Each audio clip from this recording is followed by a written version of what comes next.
into what's making them better today. And I think, somebody once commented at the farm. It was the first time I met her, and she says to me, "You love what you're doing, huh?" And she didn't see me doing anything, but she looked around. She looked around the farm, and she said, "You love what you're doing." And I think the work will speak for itself so long as you put your soul into it. Yeah. Um, yeah, that's key. That's key to how we farm. Is we farm with soul. You know.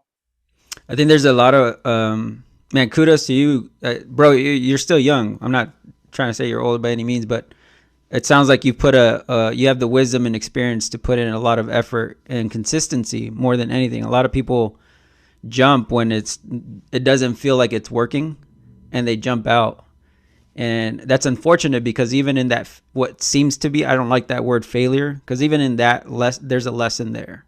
Right. So you may take something that you weren't expecting, but it's teaching you, growing something in you. And I think what I want to give you props and kudos to you, bro, is you're doing it. Like there's not a lot of people doing what you're doing. Just being honest, I haven't heard of your guys' story. It doesn't sound so common, and that's props. But I think the most important, and you're talking about feeding the soul or nurturing the soul. Most people will listen when there's something of value. They won't listen if there's no value there, and that's across the board. You watch something on TV, and if the value in that moment is to not let you think at that moment, I need to stop thinking. That brings value. If you going on vacation brings you health and nourishment, that's value. If you buying a house and it brings value to your property, like that's value. People will invest into things that bring value to them, and it doesn't always look like money.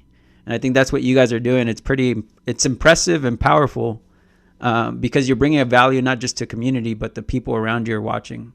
And that's awesome, man. That's really Oh, thank awesome. you. Thank you. Thank you. Thanks for even taking interest in what we do. Yeah, bro. You mentioned right now about being better today, and that's how the origin of my show got started. It's how can I help? I'm not gonna be perfect, but how can I be better than yesterday? That's it. If it's a little bit better, then I accomplished something. And sometimes people forget to take that in. What if I learned something today, even if it's small? That means I grew.